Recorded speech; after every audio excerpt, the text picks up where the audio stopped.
Amina Begum shut the heavy glass door of Tajgan Community Bank behind her and felt the sudden hush of polished marble and chilled air. Outside, summer traffic roared. Inside, the only sound was the rhythmic clack of a teller's keypad.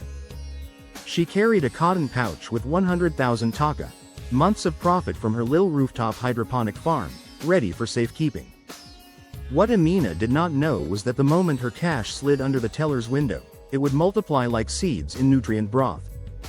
Inside an unseen bookkeeping realm, modest digits would sprout copies of themselves, feeding a system that quietly expanded the nation's money supply. The teller counted the notes, noted Amina's account number, and typed a figure that glowed on screen. Behind the counter, the bank's core software instantly flagged a ratio. Deposits had risen, excess reserves were available, and a fresh loan quota was unlocked. Down the corridor, Assistant Manager Rizwan scrolled through a dashboard fishing for creditworthy borrowers. The system now allowed him to create up to 90,000 taka in new loans, because regulation demanded only 10%, 10,000 taka, stay on hand as reserve against Amina's deposit. The rest could flow back into the economy as if conjured from vapor. Rizwan approved a working capital line for Zunaid, a motorcycle repair shop owner whose application had lingered in limbo.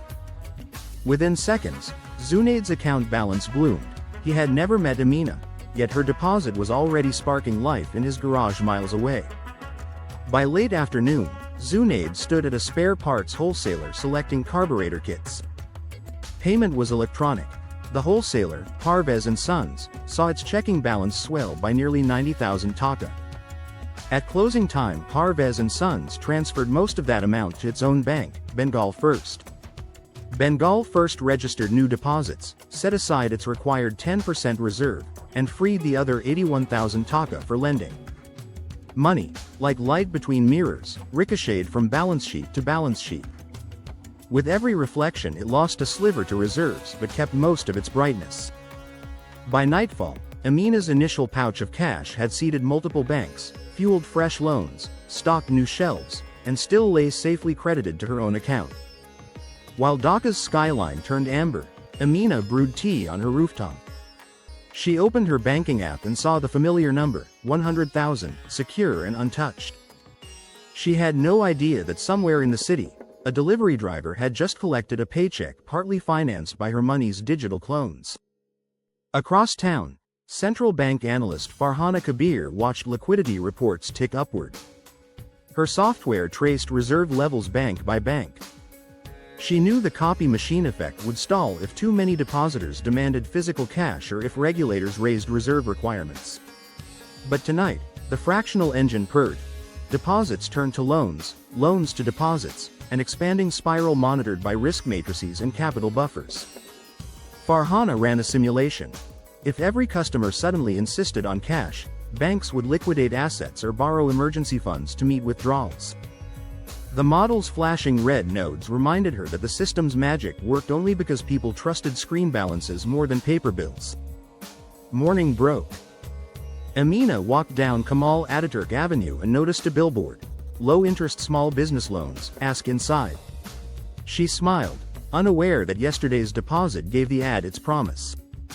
Inside the same bank lobby, a college student named Nusrat filled out paperwork for a tuition loan. The underwriting software approved her within minutes, drawing on yesterday's growing reserve base. Nusrat would soon pay university fees, the university would pay contractors, and contractors would pay wages. Each payment would lodge in yet another account, minus a sliver held back, the rest released again. Weeks passed. Amina's farm expanded. She added vertical tomato vines and hired an assistant. Sales doubled. Curious, she met Rizwan for coffee to ask how banks could afford to lend so much and still honor every withdrawal.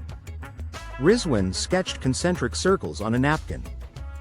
The innermost ring was the reserve, a mandatory safety moat. Each ring outside was money lent out, then redeposited, then lent again. Cash rarely left the circles. It danced from one to the next, always pulling thin threads of reserves behind it. As long as customers preferred electronic transfers to sacks of notes, the dance continued.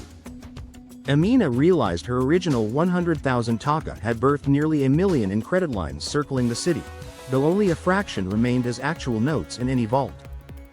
The revelation felt both empowering and unnerving. She had sparked economic ripples without lifting a finger, yet the ripples relied on faith.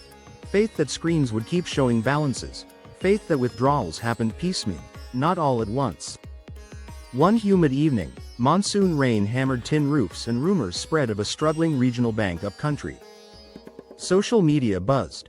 A handful of worried clients queued at their local branches. Farhana's central bank alert lit up in crimson. She authorized an overnight liquidity facility, injecting high-powered money directly into the bank's reserve ring. The panic subsided by dawn, queues evaporated, and another invisible chapter in fractional reserve history ended before most citizens knew it began. Months later, Amina stood in front of a new greenhouse. She thought back to the cotton pouch she once carried.